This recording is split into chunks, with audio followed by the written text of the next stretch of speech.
Bem-vindos a mais um episódio do Beto no Mundo, a série que apresenta a diversidade cultural e natural do planeta.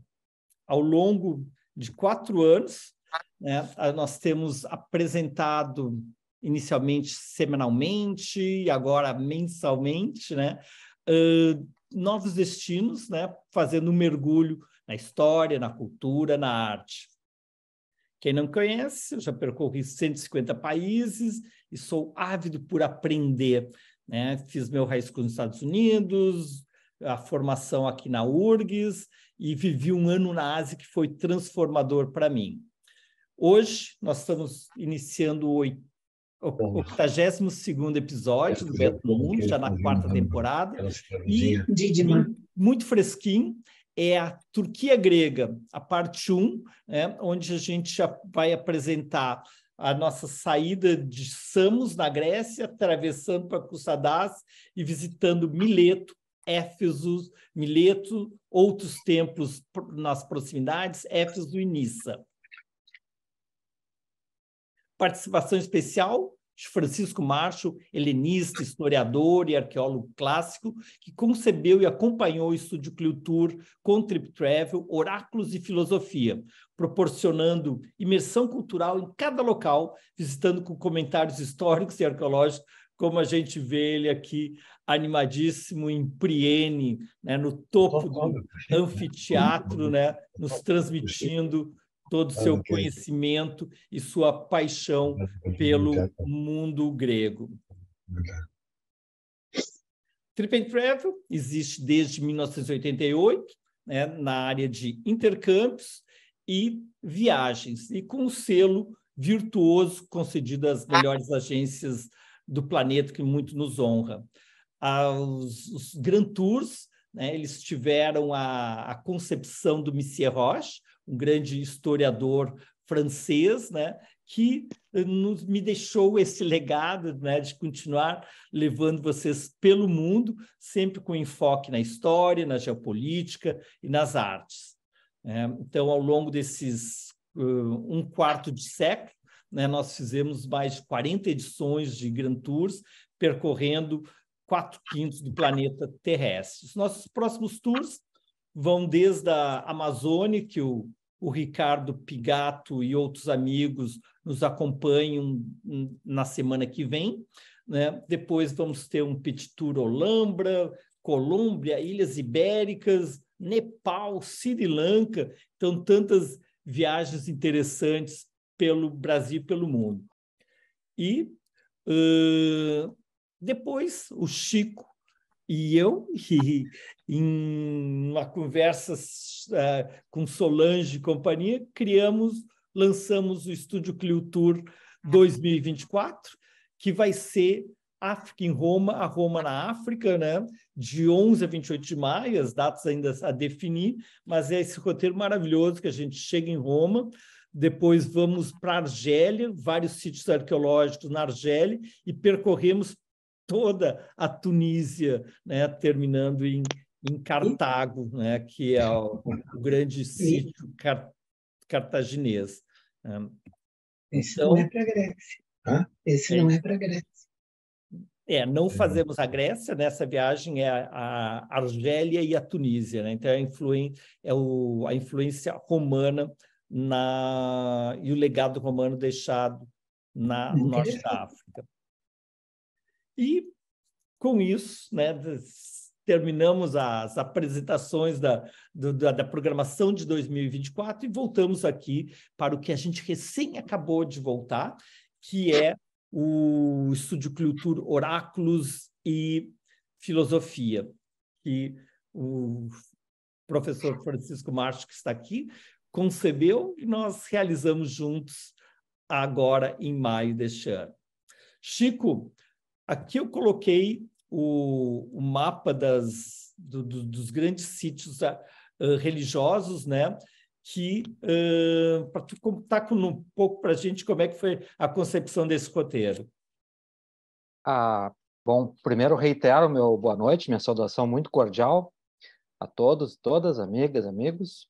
A concepção do tour leva em conta que a Grécia nunca possuiu unidade política na forma de um Estado unificado, mas realizou-se tudo que foi feito nessa civilização em cidades-estado, em diferentes regiões, impregnadas por elementos que eram compartilhados naquela cultura, e entre os quais estava uma visão do sagrado, que forma a religião grega e a sua riquíssima mitologia, de grande efeito na história da cultura, na história da arte. E, então, essa visão do sagrado, muito central na vida grega, claro, ela aparece em tudo, mas especialmente nos grandes santuários.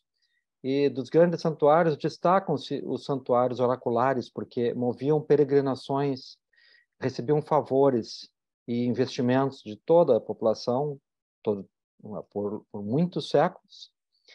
Estavam situados em lugares extraordinários pela beleza, pela relevância, e possuíam um testemunho de cultura material, de riqueza cultural extraordinário. Portanto, o tema oráculos é um tema muito convidativo, como se revelou realmente no desempenho do roteiro. E, por outro lado, filosofia é outra parte do legado grego que dialoga com o sagrado, um diálogo muito rico de tensões e soluções, mas que produz também um efeito sobre a paisagem, sobre a geografia, especialmente a partir dos cenários que elegemos para esse tour, que envolvem desde o ponto de partida e chegada, que é Atenas, cidade-luz do mundo antigo, até o seu principal ninho de pensamento para a cultura grega, que foi a Ásia Menor.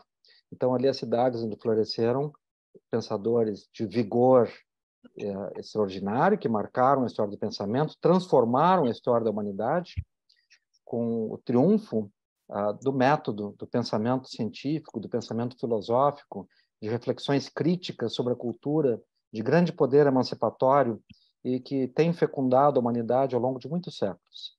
E tal como no tema oracular, essa vida de pensamento ocorreu em paisagens, em cenários com grande beleza, com grande significado, e que ao que premia a nossa presença como turistas pagãos pelo Mediterrâneo. E acrescentamos alguns locais simbolicamente singulares, primeiramente, explicando aqui para o Ricardo e Gato, porque o Beto falou do vinho hoje, nós fizemos a peregrinação dos dionisistas, né? A peregrinação mais dionisíaca possível, que ir ao berço de Dioniso, o deus que veio de Nisa, onde fomos beber vinho de Dioniso, e teremos ao final aqui visões desse cenário maravilhoso. E o segundo local de grande relevância simbólica e que acrescentamos ao roteiro foi Troia, porque estava nas vizinhanças do nosso trajeto e não se passa a 60 quilômetros de Troia sem visitá-la, né? Por isso decidimos incluí-la. O restante, Beto, amigas, amigos, como foi possível ver no roteiro, ele conciliou as primícias de um roteiro com paisagens encantadoras, museus e cidades de grande beleza, extraordinários, aquela logística singular que só o Beto é capaz de nos oferecer, né? Com excelência em todos os serviços, mas, além disso, também a chance de comentarmos esse tesouro inestimável que é a cultura grega, de realizarmos essa memória viva em nosso destino, nos cenários que visitamos nesse roteiro. E nesse roteiro que a gente vai mostrar, então a gente sai de Atenas, voa para Samos, de Samos, baseados em Cussadácia, a gente vai visitar Mileto, Dídime, Priene, Éfeso e Nisa. Então, essa é a primeira parte da apresentação. Convido vocês para a semana que vem estarem conosco, que nós vamos apresentar a continuidade com Pérgamo, Assos e Troia, e também a ilha de Lesbos. E mais adiante nós temos a Grécia para apresentar.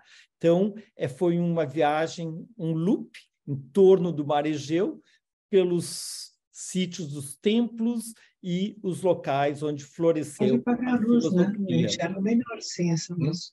Eu enxergo melhor sem essa luz. Amy e Talos, eu acho legal vocês desligarem o som do seu computador. Ficou ligado? Tá ligado. Pode desligar, então. Perfeito, obrigado. Obrigado. Então, esse foi o conceito da viagem, né? E então, ao longo desse curso in loco, né, nós rememoramos em seus cenários de florescimento a cidade de 18 homens e mulheres, criadores da cultura: Safo, Tales, Anaximandro, Anaximenes, Pitágoras, Heráclito, Xenófanes, Leucipo, Mécipo, Melisso, Ésopo, Hecateu, Hipodamos, Aspásia, Sócrates, Platão, Aristóteles, Epicuro e Astarcos. E sempre com os comentários de Francisco Marcho nos dando uma proximidade, uma familiaridade com todos esses nomes que a gente estudou no passado e tivemos o privilégio de estar no seu ambiente. Então, este foi o nosso Estúdio Clio Tour 2023, com esses 20 locais visitados ao longo de todo o Mediterrâneo.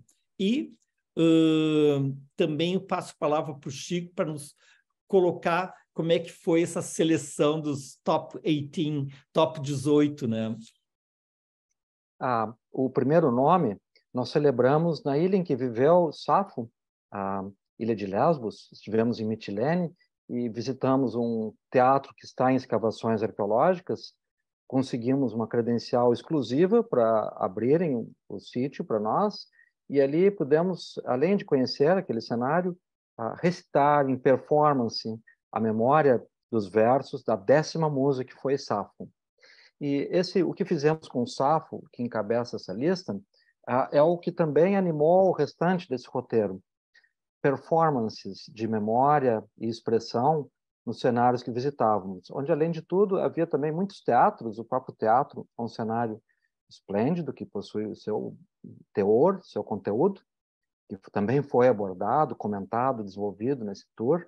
Mas veja, Beto, vejam os demais. Nós temos aqui diante de nós o tesouro mais fecundo da história do pensamento, que é a criação da filosofia jônica, filosofia especulativa jônica, que outrora se chamava pré-socrática, e hoje, compreendendo que Sócrates não é o epicentro disso, mas que a origem é ainda mais potente, nós podemos ir lá ver a fonte da racionalidade, o mundo milésio, o mundo de Tales, seus discípulos, Anaximandro, Anaxímenes, e as consequências disso sob a forma de pensamento especulativo, geométrico, astronômico, de visões críticas da cultura e do universo, que aparece na obra de Pitágoras, de Samos, que aparece também na obra dos grandes críticos e racionalistas da cultura no mundo antigo, entre os quais Xenófanes, de Colofon, e Heráclito, de Éfeso.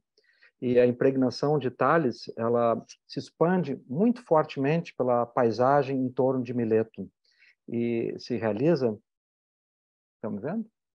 Sim. Então, e se realiza também na forma de uma cidade ideal. Comentamos em um almoço Clio, acho que a Lenita estava lá, né? Nos preparativos, que foi a cidade de Priene.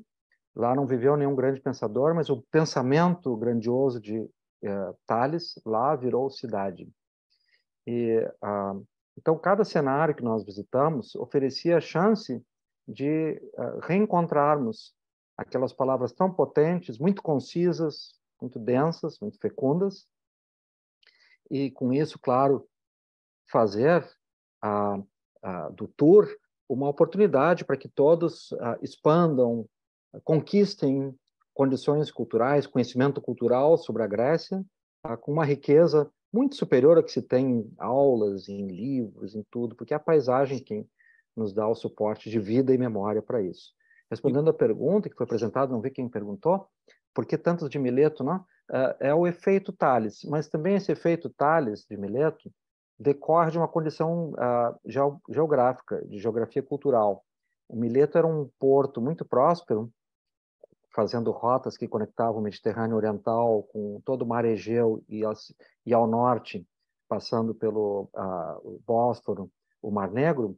Uma cidade muito rica, muito próspera, mas também junto à foz do rio Meandro, um rio que se entranha pelo coração da Ásia Menor e que era também um canal de conexão muito poderoso com uma cultura que então estava quilômetros adiante da grega, em riqueza, em realizações culturais, que era a civilização assíria, no norte da Mesopotâmia, e de onde vieram as fontes orientais da cultura grega, que são o principal a principal ponto de referência para a recriação da cultura na Idade do Ferro. Então, os gregos aprenderam, sobretudo a partir de Tales, astronomia, geometria, cultura de imagens, formas da cidade, vindas daquele mundo. E Mileto era local por excelência, de recepção e de transformação desse legado. Agora, o Tales fundou uma escola, foi um homem próspero, muito reconhecido, muito pródigo, e os seus discípulos aceleraram enormemente o vigor de reflexão dele, sobretudo Anaximandro, e ali implantaram verdadeiramente um cenário de pensamento racional. Né? E daí decorre também o efeito dessa herança muitas décadas após a vida de Tales, até séculos, né? Como se vê na obra de Hipódamo de Mileto, o grande urbanista, racionalista, criou o modelo urbanístico que até hoje utilizamos, em quarteirões ortogonais, buscando uma simetria de cidade. Né? Na obra de Aspásia, uma mulher muito sábia, conhecedora de ciências, do discurso, de música, e que impressionou Atenas com seu conhecimento. Isso tudo é parte de um ambiente de vitalidade intelectual. Samos está na proximidade e Pitágoras, muito provavelmente, foi discípulo de Tales. Então, Pitágoras, que logo comentaremos um pouquinho, né? É um homem do pensamento matemático expandido. É a visão de que o número preside o cosmos, mas também a música, as estrelas, a forma de vida das pessoas. Então, ele busca, através do número, um critério de harmonia universal. E Samos está ali a 1,2 km da costa da Ásia. Né? É uma proximidade muito grande, logo essa travessia nos ajuda a compreender o fluxo e refluxo de pensamento entre as cidades e a paisagem. E quando chegamos em Samos, aterrissamos no aeroporto Aristarco, e Aristarco é o último nome da nossa lista, um astrônomo que, em Alexandria, desenvolveu o primeiro sistema heliocêntrico da história da ciência, da história da cultura. Um sistema muito arrojado, que não conquistou adesão plena no mundo antigo, mas que foi formulado, demonstrado maravilhosamente para ser depois retomado na época moderna por Nicolau Copérnico. Então, vejam, isso tudo está muito integrado. E além das questões científicas e filosóficas, as questões éticas, políticas e estéticas evoluem conjuntamente. Chico, muito obrigado. E nós vamos ter oportunidade de desenvolver cada um desses temas ao longo da apresentação. Eu só gostaria que vocês aproveitassem que a gente está vendo essa tela aí, né, que são 300 anos, né, de desenvolvimento do pensamento, né, desde 632 a.C. com Safo, né, até 300 depois, né, 300 antes, já no período helenístico, nós temos esses 300 anos de desenvolvimento do pensamento, né, e esse momento propício de toda essa troca e aprendizagem, né? Então, nessa viagem, nós chegamos em Samos, ilha grega, né, terra de Pitágoras e do Templo de Hera, seguimos para Mileto, né, como o Francisco colocou, o próspero porto onde floresceu a primeira escola filosófica com Tales, fundamento do pensamento racional analítico, continuando para o templo de Apolo em Dídima, visitaremos a cidade ideal em Priene e, na sequência, Éfeso, berço de Heráclito, esplêndido sítio arqueológico da cidade consagrada a Artemis. Terminando em Nisa, né, o santuário do deus Dioniso, né, com o imponente teatro em seu belo sítio arqueológico. Apertem os cintos que vamos voar para a antiguidade grega, e aqui está o percurso. Então, olhem só o nosso pequeno percurso, né? E quanta coisa, quanto pensamento se desenvolveu a partir, em torno de Mileto e nesses sítios arqueológicos que nós vamos estar apresentando para vocês. Então, em termos práticos, né, Kusadasi é uma ótima base, porque a partir daí se visita Priene, Mileto e Dídimo ao sul, e para leste, Éfeso e Nisa. Então, a entrada, perguntaram em Samos, Samos por ser a terra de Pitágoras, por ter o templo de Hera, né? E também por ser a entrada grega atual, né? Na Turquia. De Samos, a gente pega 1 hora de ferry e estamos em Kusadasi, né? Aqui, queria agradecer a presença de todos os expedicionários que estão aqui. Eu vi que a Madu entrou, enquanto já estamos apresentando, está a Solange, está a Bruna, está o casal Saft, né? E o Antônio também entrou. E então, esse aqui são os expedicionários que nos confiaram seu tempo, né? Para percorrer todo o legado grego em torno do Mar Egeu, iniciando hoje aqui pela costa do Jônica. E a querida Lísia e o céu azul que nos acompanhou ao longo de toda a viagem. Então, a gente começa pela ilha de Samos, estamos ainda politicamente na Grécia, né? Então, aqui, junto com o Mar Egeu, né? Foi um momento de mergulhar, né, termos o nosso batismo aqui no Mar Egeu, né? E à noite fomos para Pitagoreio, né? Então a cidade natal de Pitágoras, onde jantamos, e devolvo a palavra ali para o Chico para nos falar um pouco mais da cidade natal da figura mais famosa de Samos, que foi Pitágoras. Os autores gregos são sempre referidos pelas suas cidades de origem, porque muitos circularam e foram reconhecidos fora dessas cidades. Então, Pitágoras, assim como se fosse o seu sobrenome, Pitágoras de Samos. É conhecido o nome do pai dele e relações que ele tinha com outras famílias da região. Há o paradoxo de que Pitágoras, como muitos desses pensadores, experimentou adversidades com a sociedade da sua época. E diante disso, Pitágoras emigrou, fundou uma comunidade no sul da Península Itálica, em Crotona. E lá, essa comunidade expandiu o pensamento de origem asiática, né? E fundou um ponto de referência para a geografia da cultura no sul da Península Itálica. Todavia, permaneceu em Samos a memória dessa personalidade que, em época recente, foi reanimada, foi readquirida como referência para Samos. Então, um vilarejo antigo que havia foi rebatizado com o nome Pitagoreio. Essa linda praia, que possui um porto com um dique, com recifes construídos na antiguidade, tornam ela um porto muito amigável, florescente, já no mundo antigo, muito bonito, como estão vendo, né? Em homenagem a Pitágoras. E há ali também um monumento muito bonito, muito significativo, muito bem construído. Após a janta, uma parte do nosso grupo foi lá fazer um pequeno lunetaço, ou seja, beber um bom vinho, em ótima companhia, celebrando e brindando. É uma escultura inaugurada em 1988 de um escultor grego bastante famoso, Nikos, e ele mostra esse sentido de elevação espiritual, ao mesmo tempo geométrica e muito complexa, envolvendo música, símbolos, visões especulativas do universo, que caracterizaram a obra de Pitágoras. E é o que fomos fazer nesse local, bem viver, né? Bem fruir, os hotéis, os restaurantes, a paisagem, as amizades, isso tudo, mas ficar especulando um pouco sobre esses pensamentos tão intrigantes, tão potentes.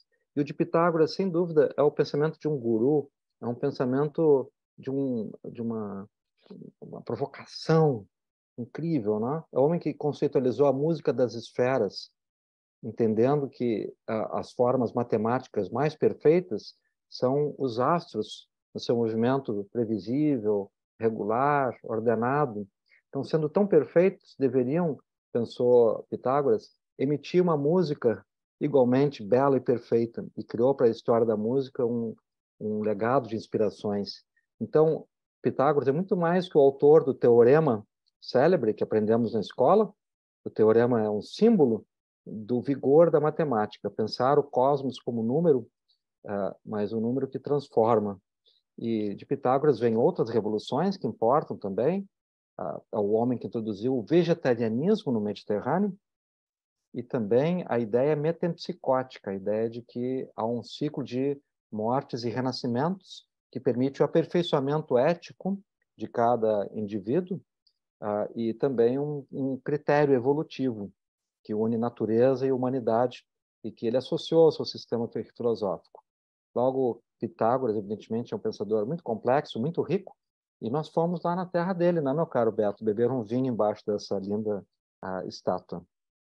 Chico, e além de ser a terra de Pitágoras, também nós fomos desvendar alguns de tempos muito importantes dentro do mundo grego, né, que é o templo de Hera, que o Chico vai nos falar um pouquinho mais sobre essa grande surpresa, né,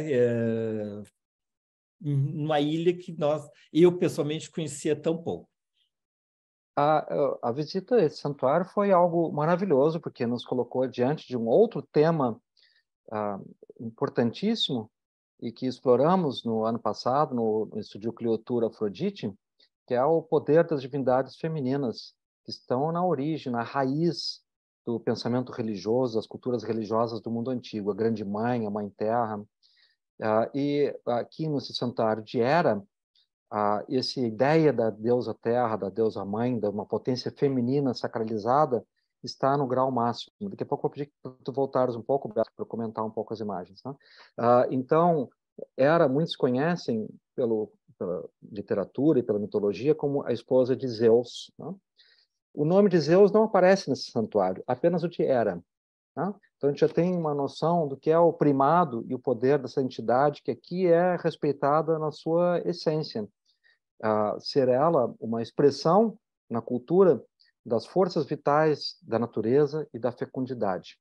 Aqui nós estamos vendo uma coluna em tambores que foi reerguida, o processo de anastilose, e ler um pouco aqui do display de informações, a arqueóloga que nos recebeu e conduziu uma excelente visita pelo sítio, para compreendermos esse centro, esse santuário religioso, e o que ela tem a ver com a prosperidade de uma ilha que esteve entre as mais ricas do mundo antigo, e que, ao final do século VI e início do século V, atingiu seu esplendor, quando, então, o tirano da cidade, Polícrates de Samos, realizou um programa monumental de obras que resultaram nesse santuário.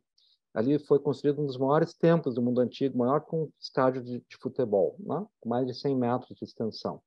E está sendo ainda prospectado. O que vemos aqui é uma equipe arqueológica usando um sensor sonar, um GPR, o Ground Penetrating Radar, que é uma forma de escavar sem usar a pá, usando só os instrumentos eletrônicos, né, para avançar na prospecção do sítio.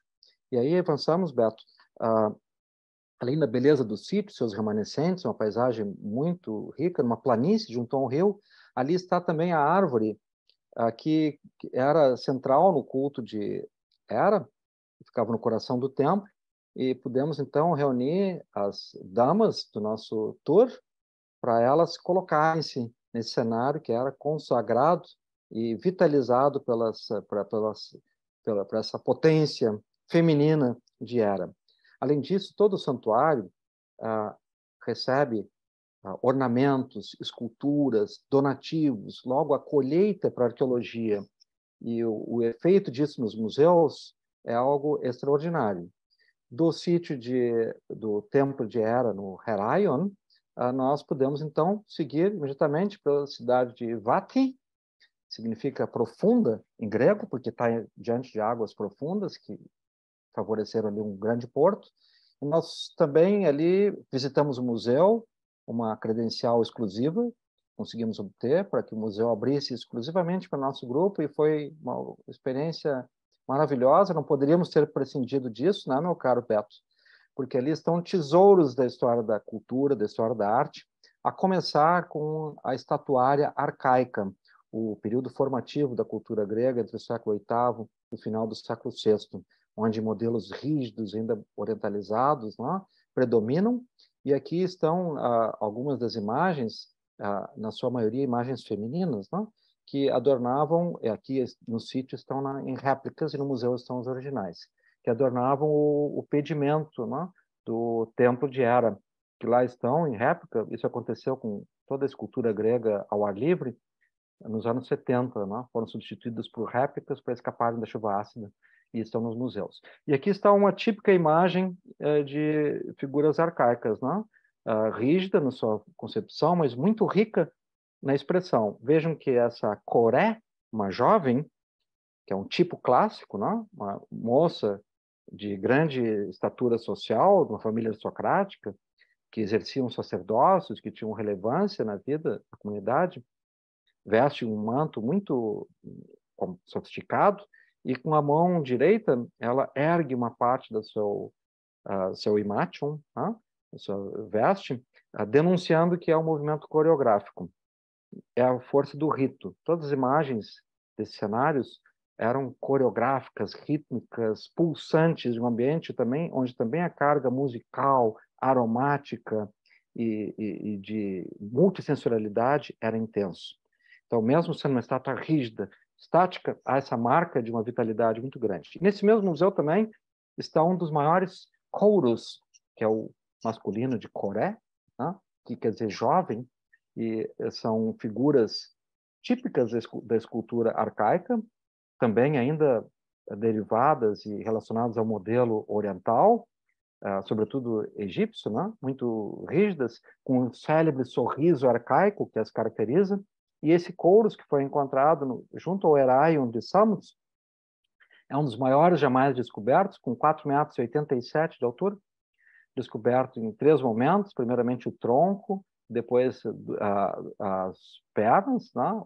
Aliás, uma perna direita e um pedaço do braço, e o reconstituíram. Há uma sala própria para ele nesse museu. Podemos lá, então, ver essa obra célebre. Aqui estamos nós posando para a imagem, né? Muito bom ter um museu só para nós, né? A gente faz o que quer dentro dele. E eu acho que logo a seguir tem uma foto do cenário de descoberta dele, né?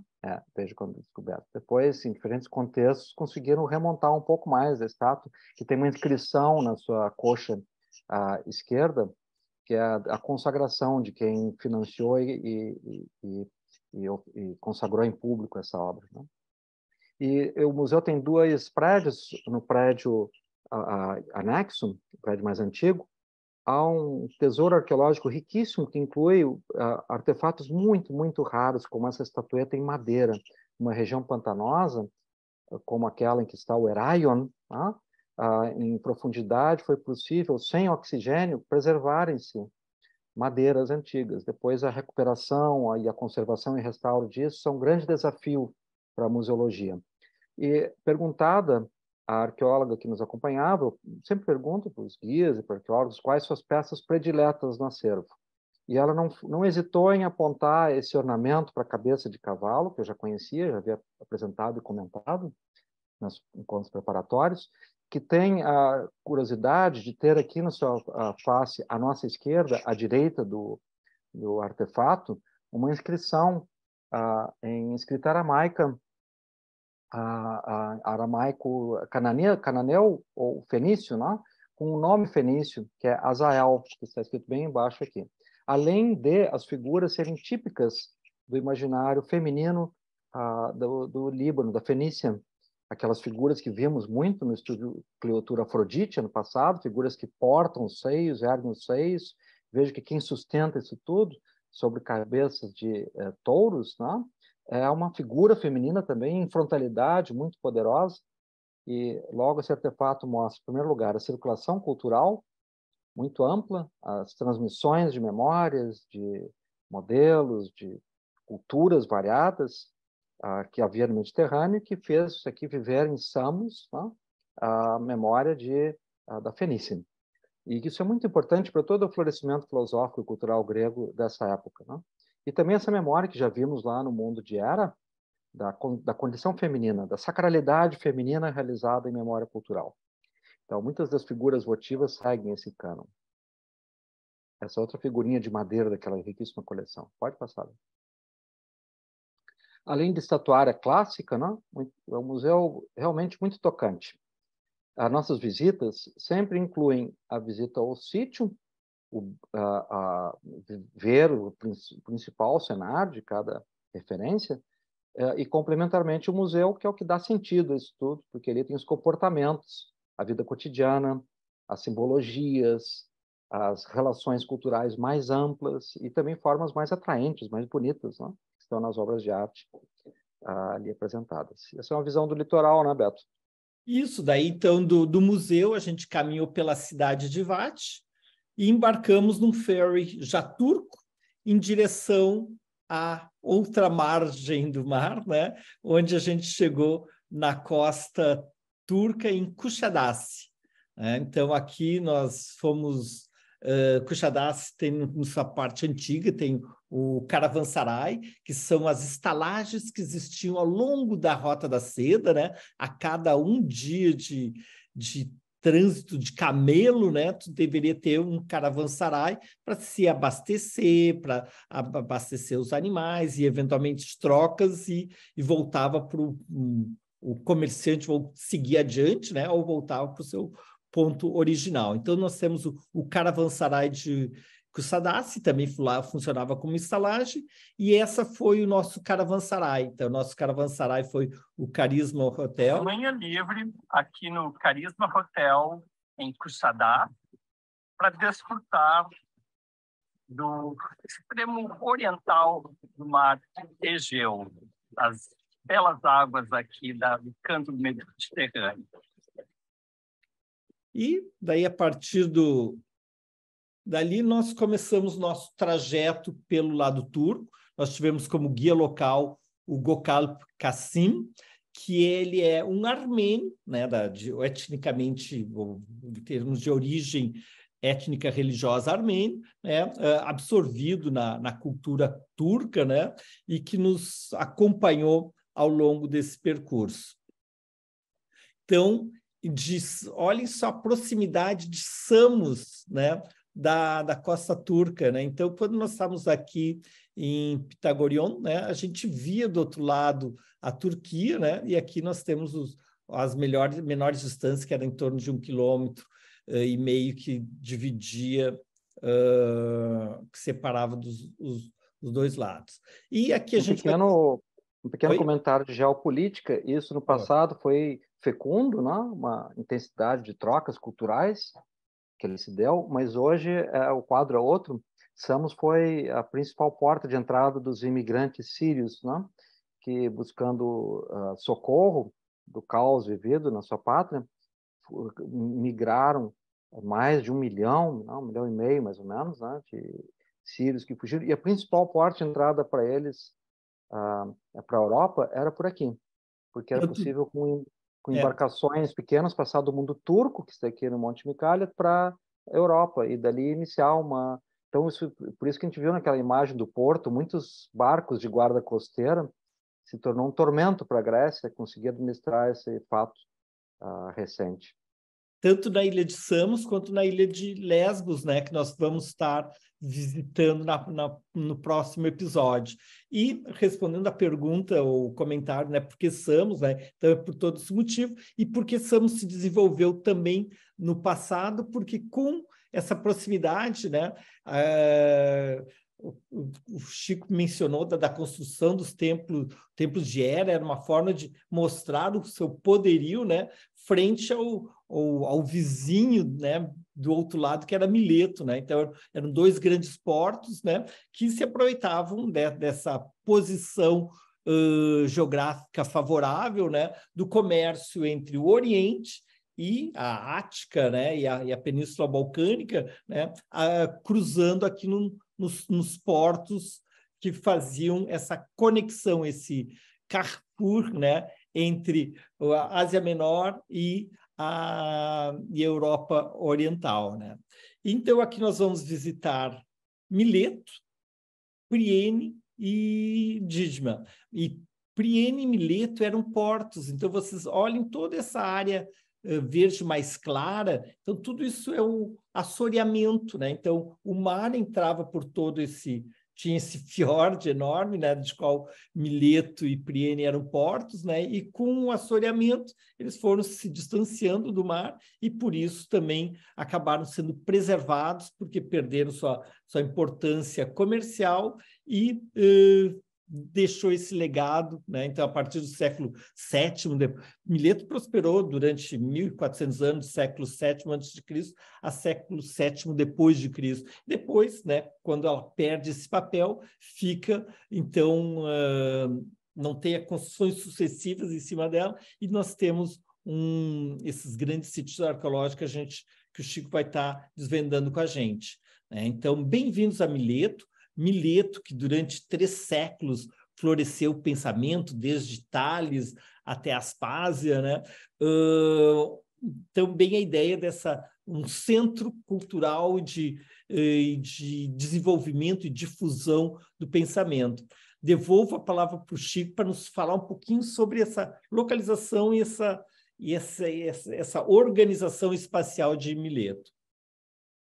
Esse mapa é icônico, ele é muito representativo da imagem do racionalismo milésio de Mileto, porque lá é um território acidentado. Podem ver na extremidade norte, que outrora era uma península, as curvas de nível um pouco tênues ali, cada uma com uma altura de 5 metros, e a cidade se implantou ali após as reformas de hipódromos de Mileto, indiferentes ao relevo, obedecendo um critério racional que visava a isonomia, o equilíbrio entre as partes, uma norma de equalização social por meio do urbanismo. E isso é uma consequência da grande revolução política que ocorre nesse período, no final do século VI, início do século V, que é o advento do regime que nós chamamos de democracia e eles chamavam isonomia. O mesmo conceito de isonomia preside essa ordem urbanística que aqui vemos. Infelizmente, não temos disso uma arquitetura uma arqueologia muito rica, porque boa parte dessa área foi destruída em outras épocas, mas temos aqui uma chave que logo percorreremos, que é o símbolo que está aqui ao norte, esse arco, que é o Teatro de Mileto. E aqui, então, é uma planta que está lá à entrada das ruínas do teatro, um teatro de época romana, que se serve da tecnologia insuperável em desempenho acústico e visual do teatro grego, porém esse teatro bem maior, monumental, para mais de 14.000 lugares, né? E com ornamentos e estruturas arquitetônicas típicas da teatralidade romana, e que se conecta com o ambiente arqueológico no entorno. O principal do que vemos em Mileto é já da era romana. Sendo uma cidade importante que continuou sendo prestigiada e favorecida por políticas imperiais desde o momento em que a Ásia Menor se integra ao legado romano, em torno de 63 a.C. E aqui estamos entrando nas ruínas. Veja essa parte superior, essas torres, essas intervenções bem mais posteriores, bem tardias, e que se unem à paisagem que logo visitaremos atrás, um campo, uma colina, na qual havia também boa arqueologia. Aqui está o grupo entrando, evidentemente, quando entramos nisso é algo muito emocionante, muito bonito, muito evocativo. Sabemos que é uma memória densa e que essa visita não é algo que marca as nossas vidas, né? Não é um ato cotidiano, é um ato máximo. E esse ato máximo nos levou para um coração de memórias que aqui vemos, né? Cada teatro, na nossa visita, era a chance de rememorarmos algo da maior de todas as artes, que foi a tragédia grega, né? E junto com a tragédia, a comédia. E vejam aqui, eu gosto muito dessa foto, porque nós, muitas vezes, quando visitamos a Europa e Estados Unidos, vemos com deleite como as crianças se beneficiam dos belos museus que lá possuem. As crianças, artistas, a população em geral, vai se nutrir de coisas que mudam a vida não apenas do indivíduo, mas da sociedade, né? Animam a civilidade. E isso se vê no mundo greco-turco com os sítios arqueológicos igualmente. Nesse caso, foi muito tocante. Lá estava uma turma de jovens estudantes turcos, né? E eu me relacionei com eles, conversei, e ficaram assim numa paixão, num entusiasmo. Depois me escreveram pelo Instagram, bati uma foto deles, gravamos uma coisa dizendo assim, professor Marshall, we love you, professor Marshall, please come back, tal. Veja uma troca cultural tão tocante, tão bonita, com criancinhas lá, né, do mundo turco. É uma outra forma de a gente ver a vida e a memória nesses cenários que visitamos. E aqui, num ponto mais alto da estrutura arquitetônica, nós visitamos muitos teatros nesse tour, né, Beto? Eu nem fiz a conta ainda quantos, mas praticamente todos os sítios tinham um teatro, e em cada teatro algo a ser celebrado em memórias, né? E é muito legal essa capacidade do Chico ter de nos transportar para o passado, né? E tentar vivenciar a vida do teatro, né? Então, em cada um desses teatros se explorou aspectos diferentes, né? Então, seja da acústica, seja de se imaginar como era a multissensorial, né, do som, da dança, né? Então é bárbaro nisso. Eu sempre acho que viajar é essa oportunidade de a gente se trasladar também, além do espaço, também no tempo. É porque nós olhamos para ruínas, muitas vezes são fragmentos, né? E o fragmento tem poder simbólico. E também olhamos para cenas estáticas, e elas são apenas o contraste para entendermos que elas eram muito vitalizadas, né? Muito intensas em vida, em comportamentos. Então, o ato de memória, que é meu dever, né? Que é meu ofício, também meu prazer, ele é uma forma de vitalizar aquilo que é relevante em cada cenário, em cada forma dessas. E essa revitalização nos leva ao encontro de algo que nos pertence. Nós temos um diálogo muito franco com tudo isso. Tudo que eu falo aqui de teatro, filosofia, enfim, de deuses e formas gregas, nós já conhecemos de algum modo, né? Porque é muito forte na nossa genética cultural. Então, a gente vai num sítio desses e, claro, floresce. Aqui estão Zin, Marianne e Kate, receberam de um pastor camponês que andava ali à volta, pastoreando, levando o seu gado para dentro do teatro, inclusive, né? E ele juntou uns ramalhetes e deu para as moças, né? Num cenário que já é ele próprio muito gracioso, muito bonito. Aqui nós estamos do lado de trás desse teatro, que abre caminhos para o que sobra da estrutura urbanística romana tardia. Então, tem templos, aqui estamos a caminho dos banhos, né? Banhos da época de Adriano, muito ornamentados, muito ricos, né? E ao longo do sítio, essa visão muito poética dos restos de colunas, de fundamentos, de parte dos prédios, né? Em uma simbiose com a flora local, frequentemente muito florida, muitas papoulas, muitas flores, né, de estação no cenário.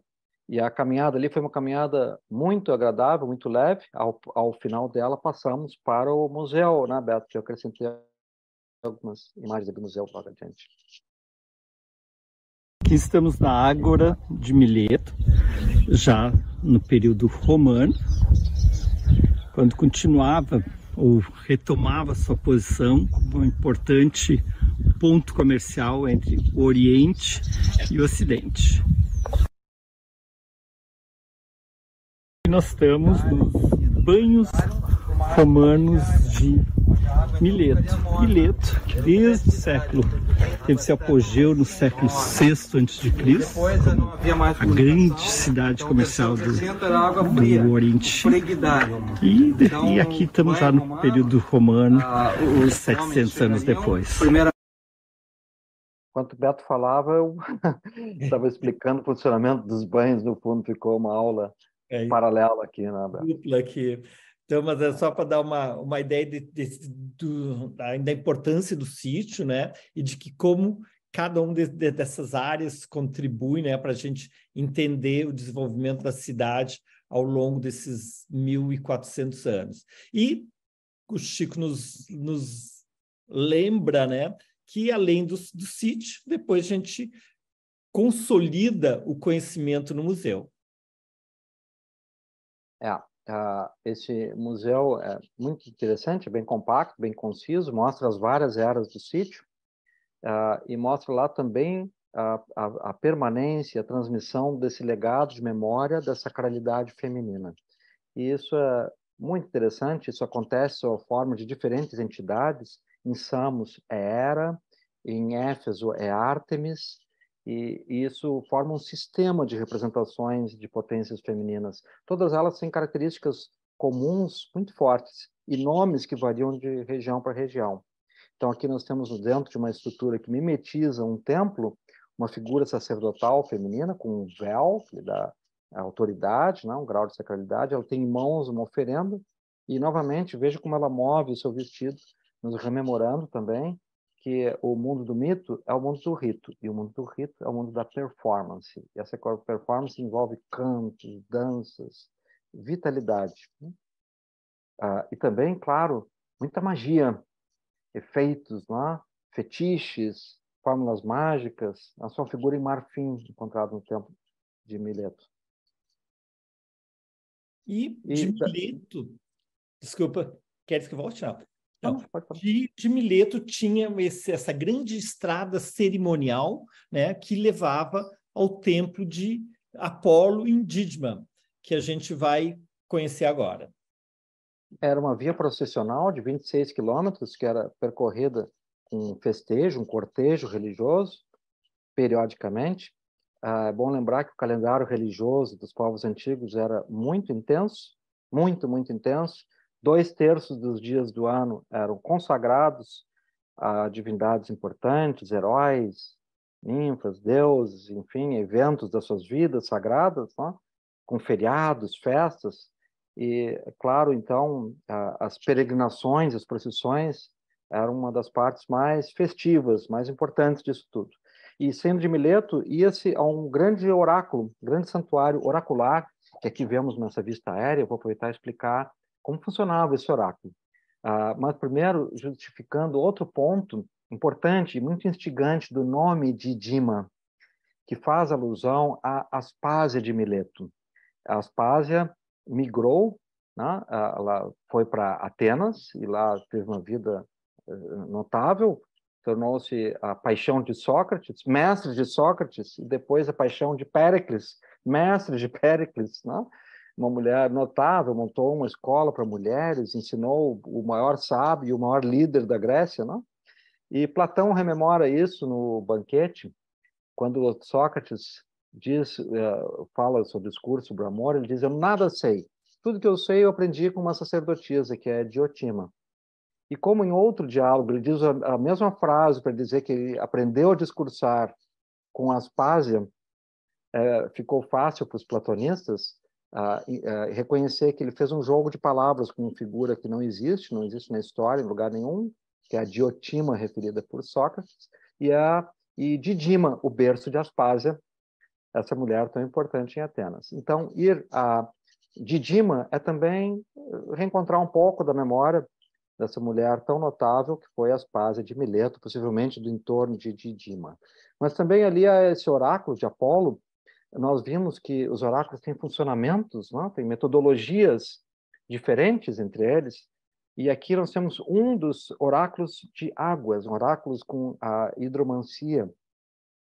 É um templo monumental, nunca foi concluído na antiguidade, mas recebeu uma reforma que foi financiada, patrocinada por Alexandre, quando passou por Didima, a caminho das conquistas do Oriente. Deixou ali uma soma considerável, com a qual reformaram, ampliaram e deram esse formato lindíssimo, monumental do templo. Aqui nessa vista superior, nós estamos vendo, na parte da direita da imagem, a colunata que dava acesso, e que logo passearemos por ali, porque é um lugar muito fotogênico, muito bonito, muito distinto da arquitetura desse local. Mas volta um pouquinho, Beto, por favor. Nós também percorreremos essa parte que está aqui à esquerda da colunata, que tem o chão raso, terroso. Quando nas nossas fotos, vocês verão, ele está coberto de grama já, né? Isso é uma parte que é acessível por uma escadaria que está aqui bem no centro da imagem. Está vendo esse tracejado ali? É uma escadaria que leva da entrada para uma parte aprofundada, onde havia e no coração dessa parte aprofundada havia bem à esquerda, aquele retângulo, uma piscina que fazia parte dos rituais de imersão e emersão para a vidência, para o transe oracular que era ali realizado. Então, aqui é um desses oráculos em que a entrega a um elemento, água, puro, E esse efeito da imersão era uma teatralização, o drama com o qual se realizava a consulta oracular. E, claro, isso sempre mediado por sacerdotes que, então, controlavam e, às vezes, ornamentavam, aprimoravam os conteúdos que eram oferecidos em resposta às consultas que ali chegavam, tá? Consultas sobre amor, destino, guerra, contrato, riqueza, vida da polis. Eram como se fossem centros de referência que mandavam estímulos para a atividade especulativa, dúvidas, questões que se apresentam. Esse é um pouco da estrutura arquitetônica e das funções que esse templo oferecia. Além disso, pode passar, Beto, é um local que ainda hoje, nas ruínas, se destaca pela imponência, pela majestade, muito bonito. Tivemos a chance de visitá-lo num dia muito ensolarado. Estão vendo as colunas, as bases de colunas, riquíssimas, né? Já de era imperial romana, um local muito fotogênico. E essas duas colunas reerguidas que estão ao fundo são usadas como ícone de Dima. Então, quando eles vendem souvenirs, né, é com aquelas imagens ali. E aqui nós, então, entramos nessa área de consulta oracular. A foto é na escadaria, mas antes disso tem duas fotos. Essa é a anterior. Anterior? Não, essa é a posterior. Anterior. Volta duas. Mais uma, mais uma. Ali estão os vestígios dessa piscina oracular, tá? Onde realizava esse rito muito próprio, muito característico em claros, que nós apresentaremos no próximo encontro, né, Beto, junto a Colofone. Também havia um oráculo de águas, tá? Uma hidromancia. Veja a monumentalidade impressionante, né? Uma visita muito bonita. E aqui o grupo reunido. Então, fizemos a via processional de Mileto até Dídimo, mas dessa vez não foi caminhando, né, Chico? Viemos de ônibus, com ar-condicionado. Agora também o templo de Apolo, aqui em Dídimo, que funcionava como um templo oracular, onde se buscava as informações do oráculo sobre o futuro, a vida, os negócios. Estamos aqui no sudeste da Turquia. O templo de Apolo floresceu desde o século VII a.C., no período quando Mileto era uma das cidades mais importantes do mundo, e aqui era o destino da Via Sacra, né? Até perdurou durante o período helenístico e romano, até que começou a se desmantelar os templos e o paganismo com Teodósio.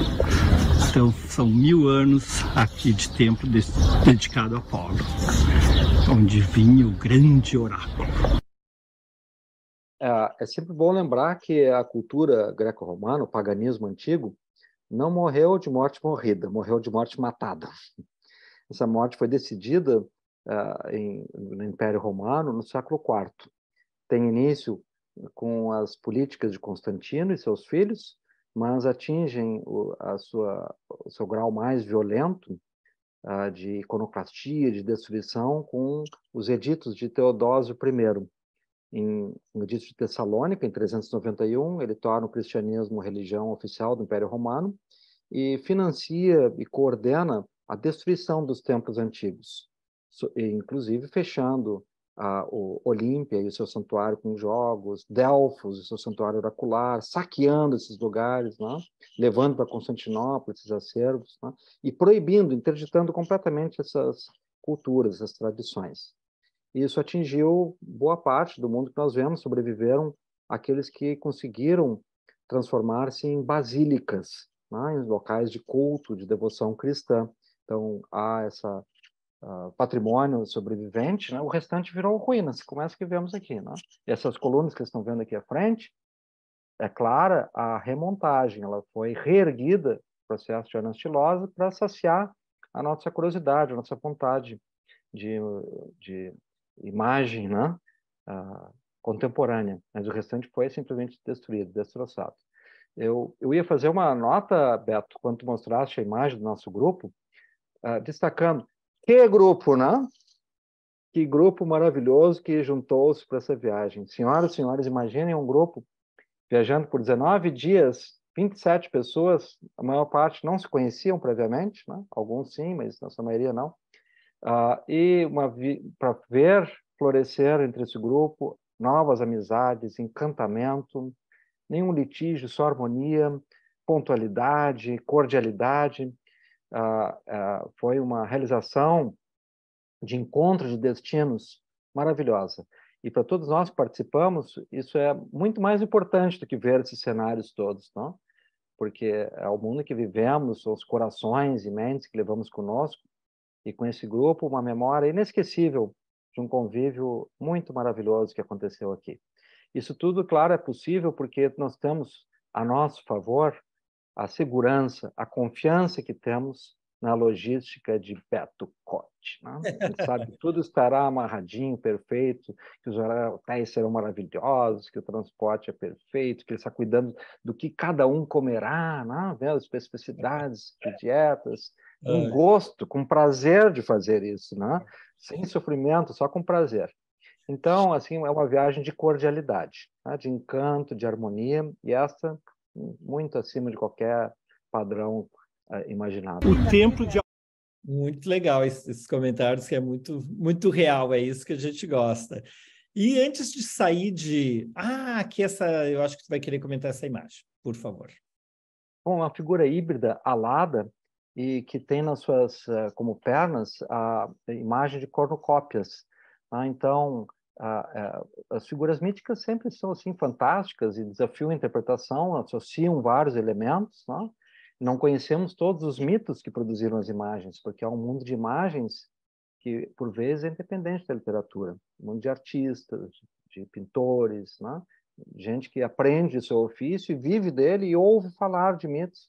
Nem sempre a literatura respondeu, né? Ou registrou. Então, aqui essa figura é uma figura de frontalidade, ela é compatível com o que se vê nesse local, onde as consultas visavam um grau de prosperidade, de sucesso na vida das pessoas. Por isso, os sinais da opulência, da riqueza e da vitória.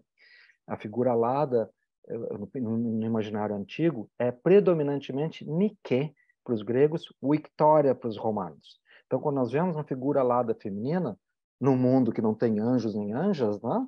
Sabemos que são predominantemente formas do triunfo, da vitória. E aqui a vitória que assegura a fecundidade, a riqueza, né? A prosperidade. Daí as pernas dela são cornucópias. Não uma vitória bélica, uma vitória do triunfo da vida e do conhecimento. E depois de tantos conhecimentos e visitas, a gente deu uma parada em Didman para almoçar aqui no Yacht Club e seguimos para Priene. E Priene também era um antigo porto que perde a sua importância com o assoreamento. E o Ricardo Pigato levanta essa questão, Chico, que então não se trata de uma questão recente de problemas do clima, né? Então, isso foi já há 1000 anos atrás, e não sei se você pode explicar um pouquinho mais sobre esse processo do assoreamento. Ali é o curso do rio Meandro, o rio que vem serpenteando do coração da Anatólia, e o coração da Anatólia é uma região semidesértica, né? Onde há muitas partículas. Quem visita a Anatólia, Capadócia, há de lembrar isso, né? É predominantemente desértico. Então, esse rio é veículo para uma constante transposição de minérios, né? A areia que é elevada. E aquele mapa que o Beto mostrou no início, ele é dramático, porque ele mostra, assim, um período de poucos séculos, como se transformou completamente a paisagem. E aqui, por exemplo, essa Priene, que agora visitaremos na encosta de um morro, no Monte Micali, uma cadeia de montanhas. No passado era um porto, né? Ligado a essa conexão muito rica que ali levava ao Egeu, mas também levava, por outro lado, ao coração da Anatólia, da Ásia Menor, né? Quem vê a arqueologia e a paisagem do mundo antigo encontra alguns desses cenários de assoreamento. Por exemplo, no sul da Mesopotâmia, isso é mais grave ainda. Lá o assoreamento tem mais de 120 quilômetros. O próprio delta do Nilo é o resultado de um imenso assoreamento, um dos mais importantes do planeta Terra. E aqui também é um assoreamento, uma mudança geomorfológica decisiva. Então, nós entramos no sítio de Priene E estamos em um dos seus locais mais instigantes, que é um teatro bem pequeno, bem compacto, bastante bem preservado, e que tem uma parte que frequentemente pereceu, colapsou dos teatros antigos, que é a esquené e o proscênio. Mas tem todos os assentos bem dispostos, né? E ele está integrado, esse teatro, a uma estrutura absolutamente racional. Tudo desenhado de modo ortogonal, reto, plano, né? E mais do que isso, as funções da cidade separadas. Então, numa área, a parte administrativa, os prédios públicos, a área política, tribunais, a bulê, que veremos a seguir, né? Próximo disso, santuários e áreas de consagração, e o teatro era uma área sagrada, o teatro é arte sacra para os antigos, né? A consagração de Dioniso, é rito de Dioniso, é o templo de Dioniso, mas também é um articulador social muito importante, né? Aí está o Vítor, nosso querido Vítor, sentado no trono, que pertenceria ao principal arconte, ao arconte de Dioniso, celebrando os teatros, né? À direita dele está o Antônio, e logo a Carlinha, o nosso poeta, a professora Helena, e um pouquinho da Helena, da Fernanda aqui. Então, sentados nesse local, eu subi na estrutura remanescente da esquené, que é assim onde propriamente aconteceu a ação, e no local desses não se dá palestra, né? Se aproxima um pouco da expressão do local, né? Teatralizando, dramatizando o conteúdo. Então, quando se iniciava o dia de visitas, as pessoas já perguntavam: e aí, professor, hoje vai ter performance?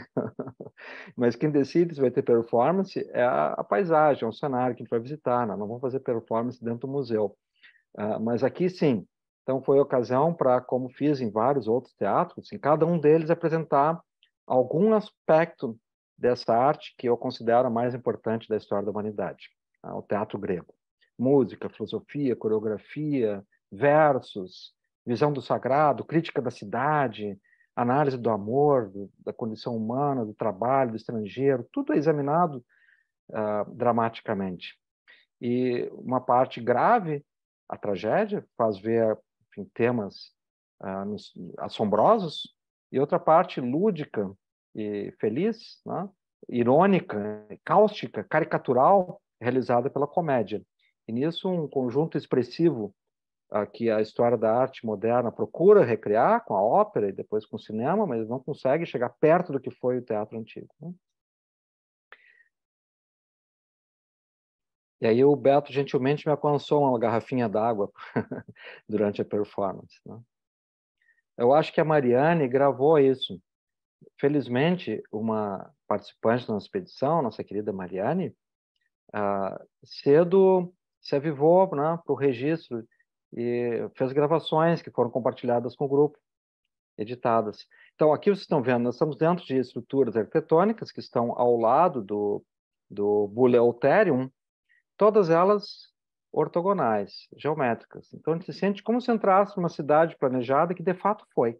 Então, isso aqui, por exemplo, esse é o Buleautério, é o conselho, onde se reuniam anciãos e notáveis da cidade para preparar a pauta e receber, ter uma vida diplomática, administrativa.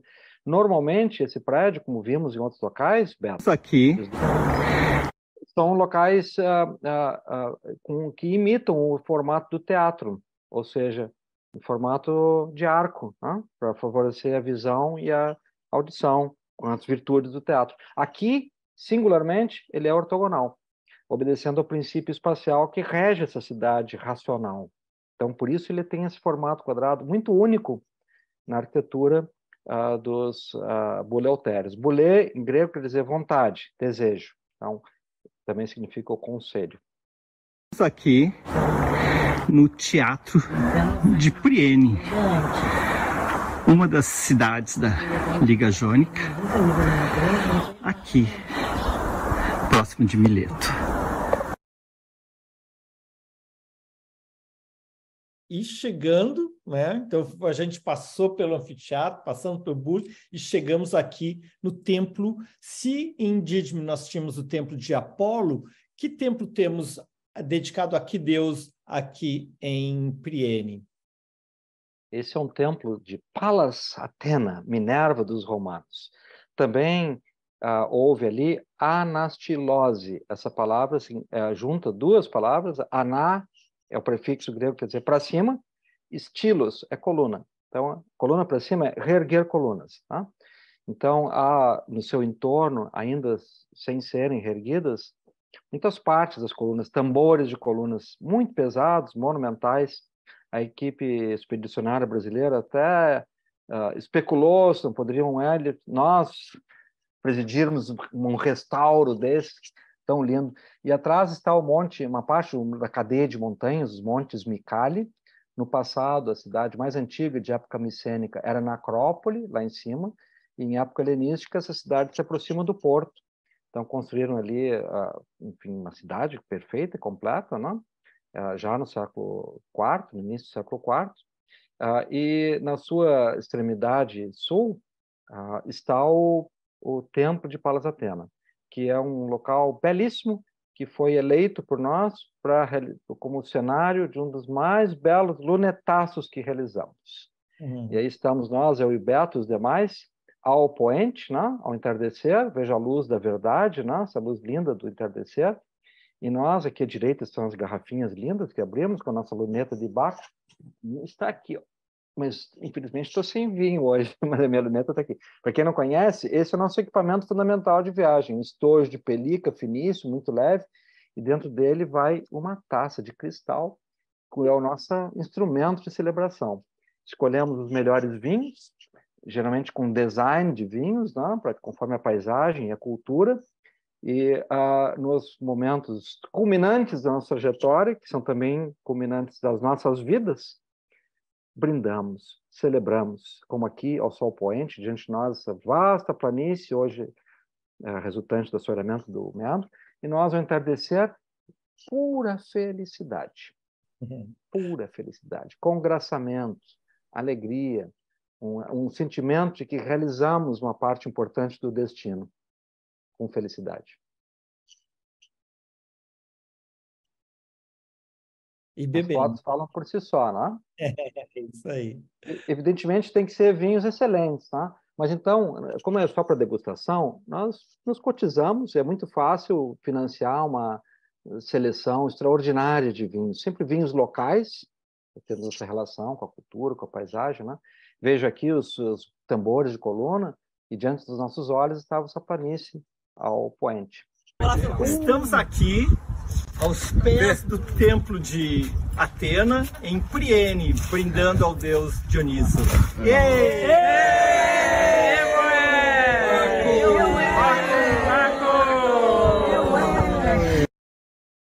aí, em primeiro plano, tínhamos Solange e Bruna.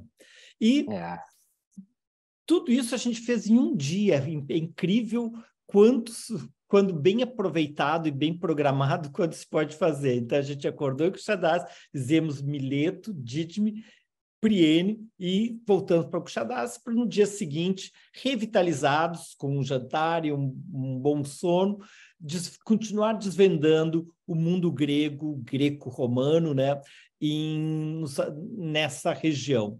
Daí seguimos para Éfeso, que era a cidade que provavelmente a maior parte das pessoas se conheciam, era que tinham como referência, né?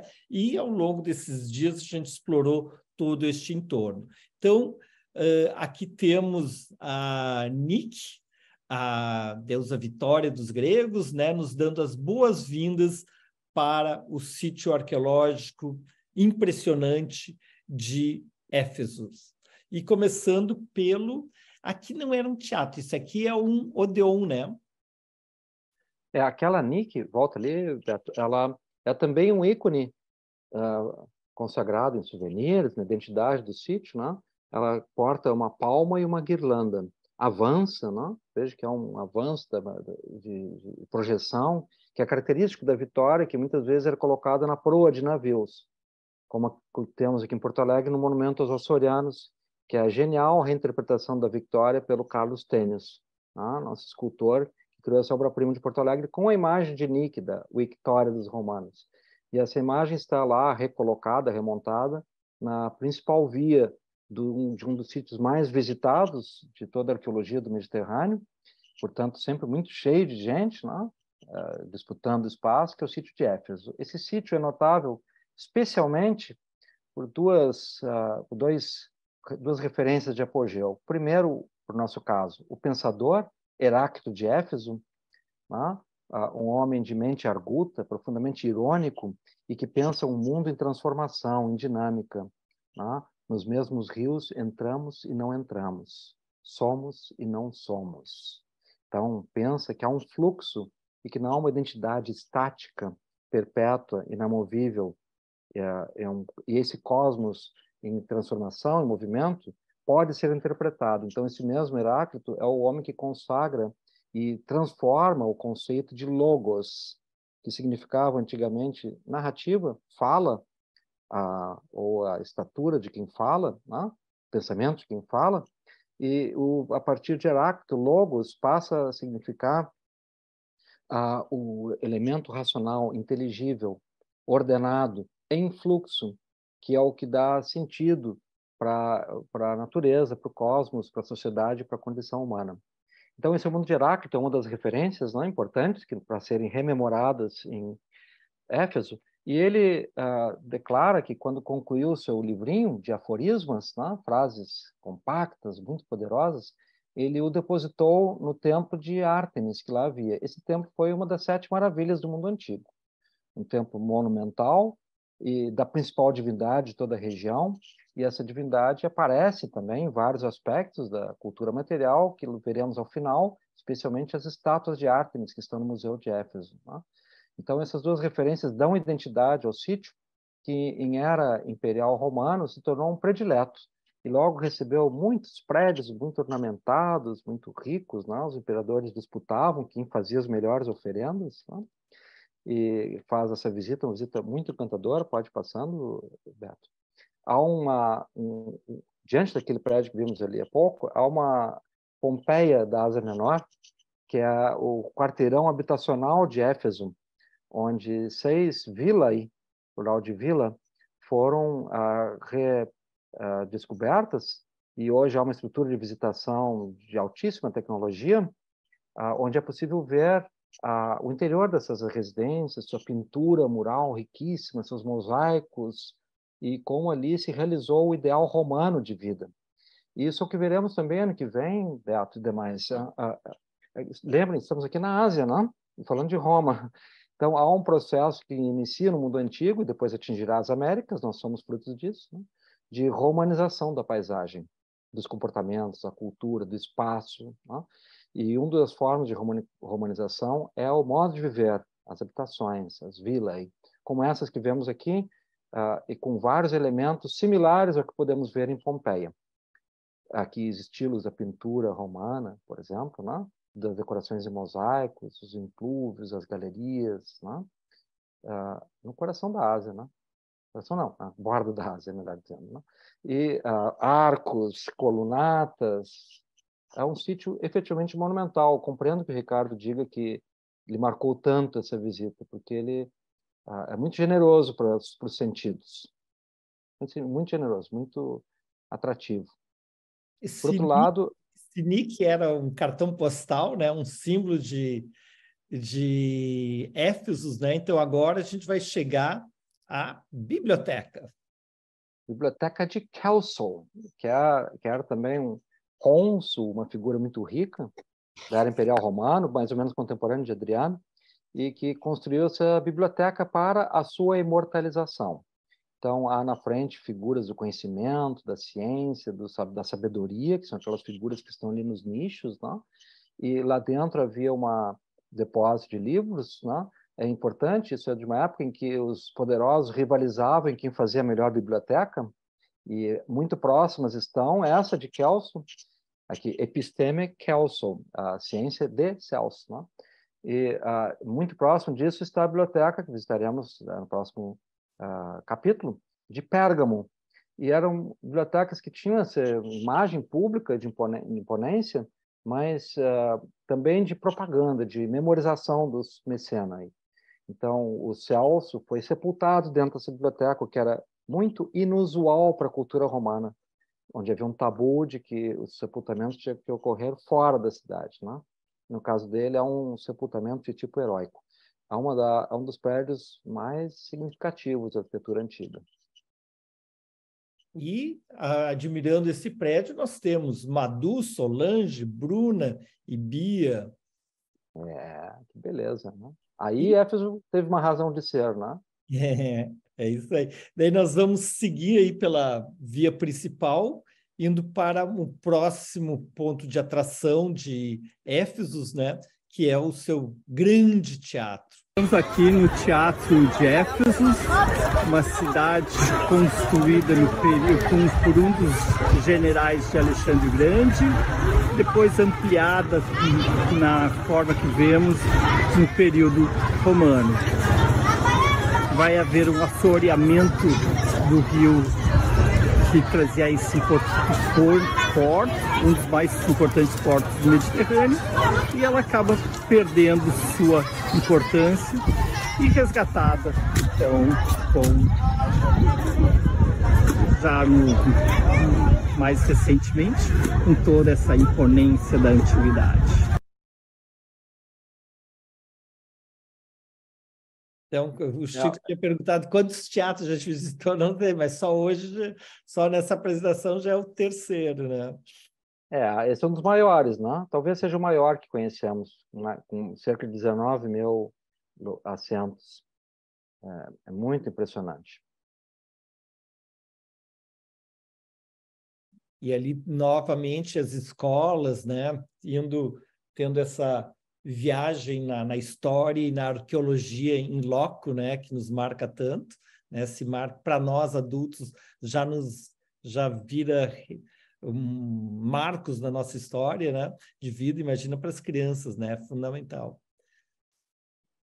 E dali seguimos para o Museu de Éfeso. E nesse museu estão duas das obras mais importantes da arqueologia antiga, da arte antiga, que são essas duas Ártemis de Éfeso, muito bem musealizadas, numa câmara escura, com iluminação focada. Então, vejam, permite uma foto bonita como essa, excelente, né? Realizada agora nessa expedição. São figuras com várias camadas de ornamentação e simbologias, todas elas realizando um ideal de fecundidade, de poder, mas de poder cósmico. Vejo que essa Ártemis tem um colar de guirlanda e um segundo colar zodiacal, figuras do zodíaco que estão ali junto ao seu busto. Essas figuras que muitos associam a seios, mas que duvido que sejam seios. Não sigo essa hipótese.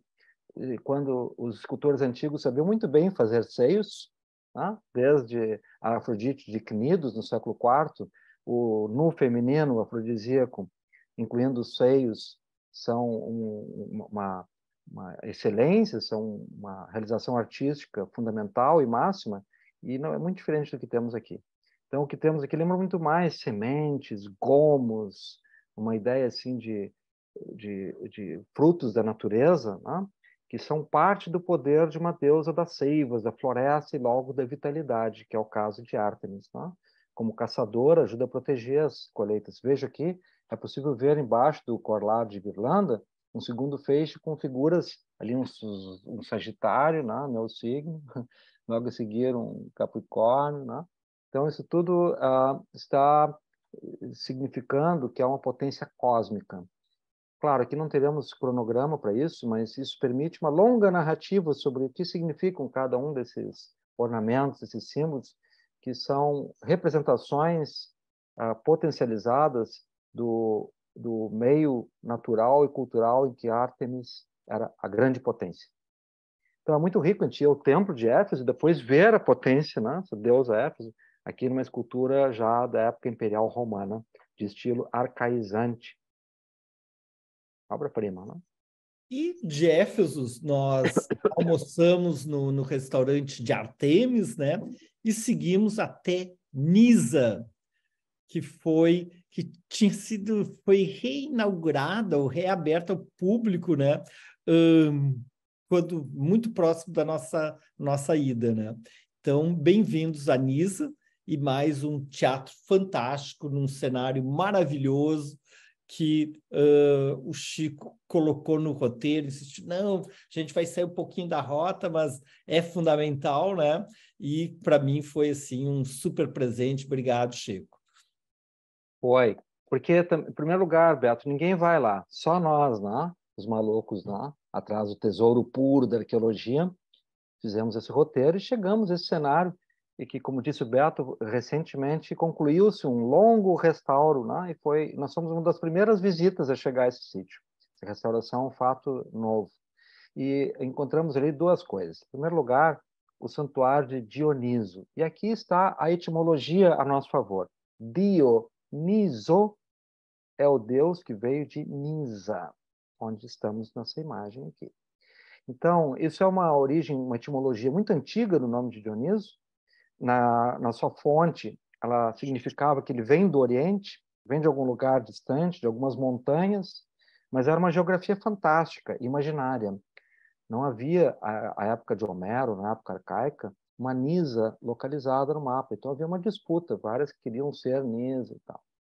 E, à luz de Dioniso, floresceu a principal economia do Mediterrâneo Antigo, a vitivinicultura, combinada com a olivicultura, foram a fonte da prosperidade grega, né? Cerâmica transportando aqueles líquidos. Né? Então, com Dioniso vai essa economia, vai uma cultura de vitivinicultores, consumidores do vinho, celebradores do vinho, e Dioniso é um estandarte disso tudo, realizado na potência que é também sagrada do vinho. Tardiamente, já em época helenística, um dos sucessores de Alexandre, Seleuco, dedicou esse sítio, erigiu um santuário a Dioniso ali, também em homenagem à sua esposa, que se chamava Nisa. Então ele fez uma dupla colheita aqui, homenageou a esposa, né? Deu um presente para ela, e o deus Dioniso. E desde então, Dioniso possui seu santuário. E a nossa visita aqui, bebedores de vinho, foi tão sagrada quanto a que os islâmicos fazem a Meca. Ir ao berço de Dioniso. E nós fomos ao berço de Dioniso para ver um teatro lindo desses e beber vinho. Então, aqui, novamente, a banca ganha, né? Mais um triunfo nessa saga cultural. De Nisa, dedicado ao deus Dioniso. Aqui, na atual Turquia, fazia parte das cidades clássicas gregas da antiguidade. Teatro de Dioniso, em Nisa, do período Seleucida, dentro da estética helenística de século III e II antes de Cristo. Então vocês viram nessa imagem ali o que é o privilégio de a gente ter uma aula em loco do Chico falando só com a gente, né? Dentro no sítio arqueológico, sabe? Então esse e a gente tinha medo se ia poder beber os vinhos, né? Dentro da coisa, mas conseguimos, entrávamos com as nossas taças ali e celebrávamos a vida, a cultura, né? Então, ao longo dessas 1h30 que nós estamos aqui, nós percorremos templos de Palas Atenas, de Artemis, de Apolo, de aqui, concluindo com o templo de Dioniso, e percorrendo a história do pensamento ocidental com Tales de Mileto, Pitágoras, Aspásia, né? Então, quanto que a gente pode aprender na vida e em viagem, né? Então, eu queria agradecer muito o Chico, né, por nos transmitir tanto, né, e possibilitar essas... Olha só o que é essa cena, gente. Essa foto eu bati do topo do teatro, né? Olha a paisagem, que linda, que maravilhosa, né? E esse teatro que tem também a estrutura arquitetônica da Skene, que é a área onde tem atrás aquelas portas, a área sombreada, por onde entravam e saíam os personagens, e que compunham parte da cenografia, né? E a ação ocorria diante dessa Skene, no que os antigos chamavam proskene, e que nós chamamos proscênio, sinônimo de palco. E só para sublinhar, Beto, o privilégio evidentemente é meu, né? realizar em excelente companhia, destino tão maravilhoso. E o meu trabalho é apenas juntar um pouquinho, né, das memórias para com elas celebrarmos. Em lugar nenhum deixamos de entrar com nossas lunetas, taças, e bem brindar e celebrar. E aí a Kate, então, estamos finalizando essa apresentação, né? Com a Kate, que veio diretamente dos Estados Unidos para participar da nossa expedição, né? E desejo a vocês, então, uma boa noite, um tintim aqui do Chico Marshall para vocês, com Beto Conte. Espero na próxima segunda-feira, dia 10 de julho, onde a gente continua mais um episódio dessa fantástica novela pelo mundo grego na Costa Jônica. A gente tem mais alguns minutos, então vou liberar o microfone aqui para vocês comentários e perguntas aqui para o Chico. Estou à disposição, claro. Beto, primeiro, desculpe sou o Ricardo Pigato, professor Francisco Marshall. Na verdade, nada melhor do que o Marshall Marechal por uma apresentação dessas. Eu fiquei fascinado. Muito obrigado e espero, numa outra oportunidade que o Beto nos dê, de poder compartilhar com o senhor aí uma viagem em conjunto. Muito obrigado pela aula. Quando ele falar alguma coisa, ele só faz tintim. Eu que agradeço a honra da companhia, fico lisonjeado com a sua atenção. Obrigado. Muito obrigado, professor. E esse é o grande Ricardo Pigato, que entende tudo de energia. Ainda vou me lembrar qual que era a pergunta que eu ia te fazer ali, que a gente... eu acho que... Bom, depois eu te ligo. Mas, aí. Beto, tu poderia ter feito a qualquer tempo, Beto, inclusive de madrugada, do fuso horário. Tu tem toda essa condição de fazer, Beto. Não posso recusar absolutamente nada. É isso aí. Então, uma boa noite a todos. Muito obrigado, Chico. Obrigado pela presença de todos aqui. E nos vemos na próxima segunda-feira. Não percam. Agendem-se. Tchau. Chico e Beto. Tchim-tchim. Talos. Tchim-tchim. Minha querida. Beijo, tá? Grande Dionísio. Tchau. Dionísio. Inesquecível Dionísio. Valeu.